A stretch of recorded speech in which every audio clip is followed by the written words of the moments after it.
शेतकरी बचाव शेतकरी वाचवा अशा घोषणांनी आज संपूर्ण फलटण शहर दणाणून गेले। रयत क्रांती संघटनेच्या नेतृत्वाखाली तहसील कार्यालयावर धडक मोर्चा काढण्यात आला आणि शेतकऱ्यांच्या विविध मागण्यांसाठी निवेदन देखील सादर करण्यात आलं।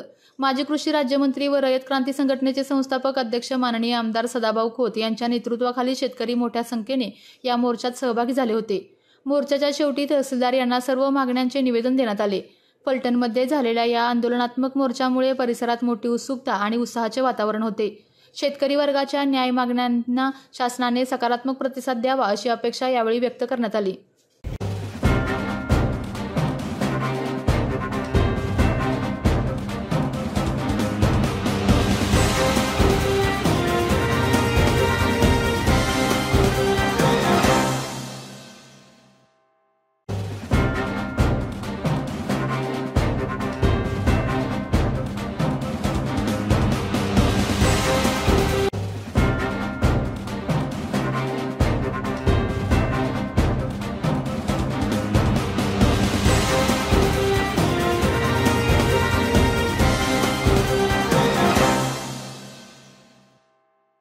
आत्मनिर्भर भारताचं स्वप्न घेऊन या देशाचे पंतप्रधान आदरणीय नरेंद्र मोदी साहेब निघालेले आहेत आणि या राज्यातला शेतकरी आत्मनिर्भर भारत या संकल्पनेला खऱ्या अर्थानं मोदी साहेबांच्या बरोबर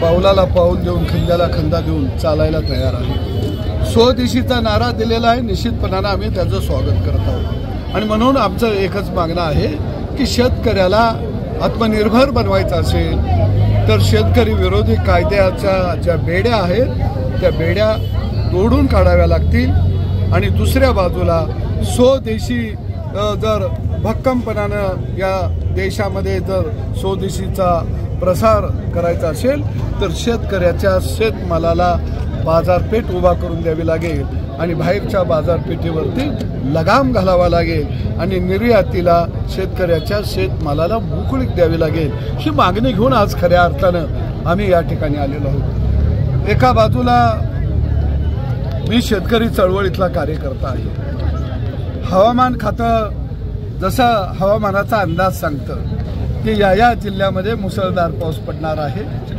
या जिल्ह्यामध्ये 60 किलोमीटर ताशी वारं वाहणार आहे।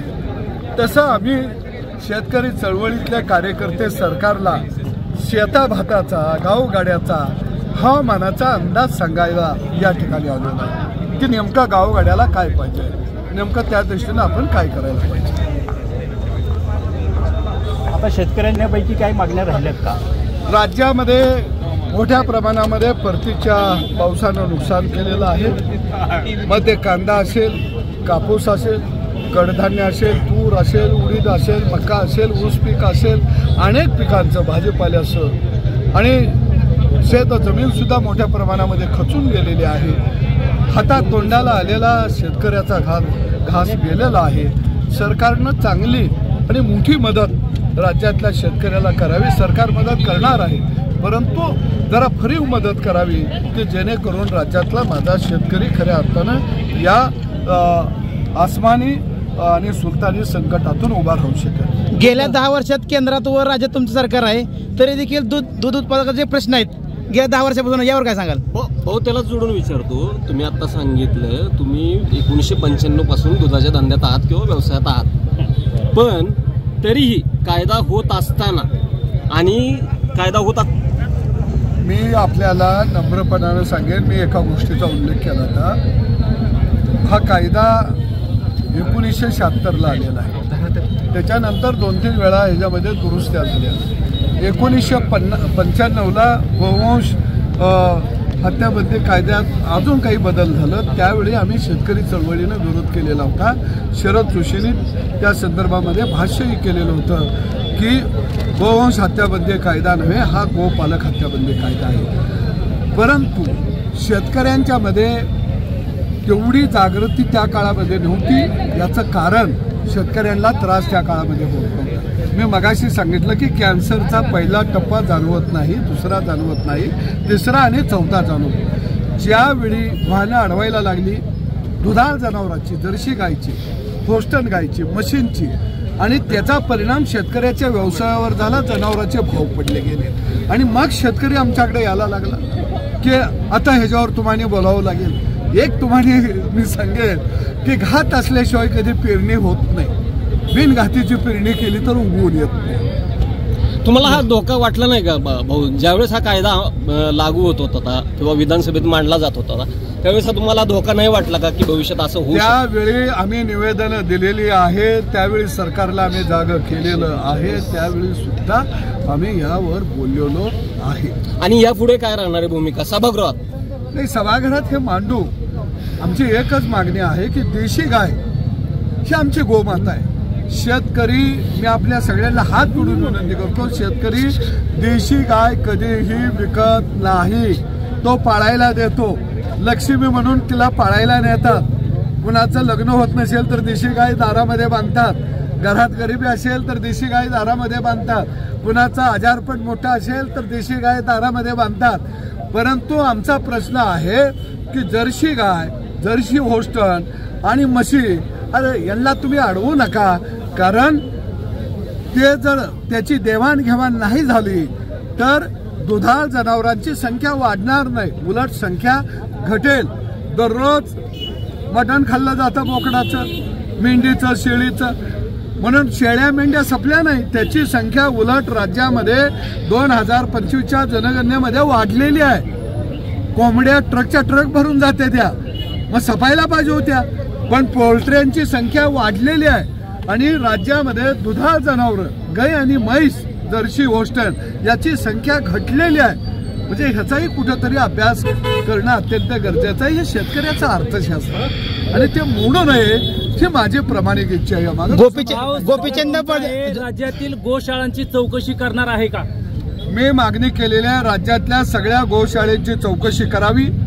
त्यांनी पोलिसांच्याकडे जप्त करून घेतलेली जनावरं किती आहेत, आता गोशाळेमध्ये किती जनावरं आहेत, ते गोशाळा जनावरं ठेवण्याच्या लायकीच्या आहेत का, तिथं किती घाण आणि चिखलाचं साम्राज्य आहे, तिथल्या जनावराला चारा पाणी व्यवस्थित मिळतं का, याची सुद्धा चौकशी होणं गरजेचं आहे. गोशाळेमध्ये जनावरं द्यायला एकदा का न्यायालयाचा निर्णय झाला की हे गोशाळावाले वकील लावून वरच्या कोर्टात का जातात, त्याच्या मागे त्यांचा काय हेतू आहे, त्यांचा एकदा खाली निकाल झाला की त्यांचा संबंध येतोच कुठं. आणि मुळामध्ये शेतकऱ्यांची जनावरं या फुकट तस्करी करणाऱ्या गोशाळेच्या मध्ये का सरकार पाठवतं, तो माल आमचा आहे, शेतकऱ्याच्या ताब्यात द्या, आमचा गोटा हीच आमची गोशाळा, ही आमची भूमिका आहे. गोपीचंद पडळकर यावर काय सांगाल त्यांचे? भाऊ ऐका ना, 2014 मध्ये फलटण दुग्ध व्यवसाय हा महत्वाचा आहे. माझा प्रेम कधी कुणावरच आटलेलं नाही, वडले तुमच्यावरच सुद्धा आटलेलं नाही. भाऊ एक प्रश्न शेवटचा असा आहे, पश्चिम महाराष्ट्रातील तुम्हाला अभ्यास आहे सर्व शेतकऱ्यांच्या आर्थिक स्थितीचा, त्याच्या उत्पन्नाचा, तर या दृष्टिकोनातून तुम्ही शेतकऱ्यांच्या बाबत सरकारला काय सांगू शकाल की शेतकऱ्यांची स्थिती आज काय आहे? एक आहे की सर 35 वर्ष मी चळवळीत काम केलं, माझ्यासारखा माणूस सुद्धा आज नैराश्यामध्ये आहे. कारण आज जातीपातीच्या राजकारणाला महाराष्ट्रामध्ये कधी नव्हे एवढा मोठ्या प्रमाणामध्ये होत आलेला आहे. नोकऱ्यांची टक्केवारी बघितली तर 2% आहे. 50% रोजगार देणारी क्षमता ही आजही माझ्या शेतीमध्ये आहे. पण चर्चा ह्या प्रत्येक जातीच्या चाललेल्या आहेत. जातीवर समित्या मंत्र्यांच्या नेमल्या जात आहेत, परंतु संपूर्ण राज्याला, देशाला खायला घालणारा माझा मायबाप हा दिनवाणी झाला. याच्यासाठी कुठेही समिती नाही, याच्यासाठी कुठेही मेळावं नाही, याच्यासाठी कुठेही मोर्चे नाही.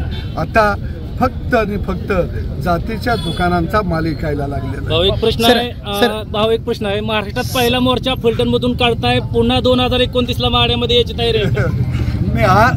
मी शेतकऱ्यांच्या प्रश्नावर लढणारा कार्यकर्ता आहे. मी तुम्हाला सगळ्यांना नम्रपणानं सांगेन की आपल्या तालुक्यातील जिल्ह्यातील बातम्या सर्वप्रथम पाहण्यासाठी आजच सातारा न्यूजला YouTube चॅनलवर सबस्क्राईब करा, लाईक करा, शेअर करा आणि बेल आयकॉन प्रेस करायला विसरू नका.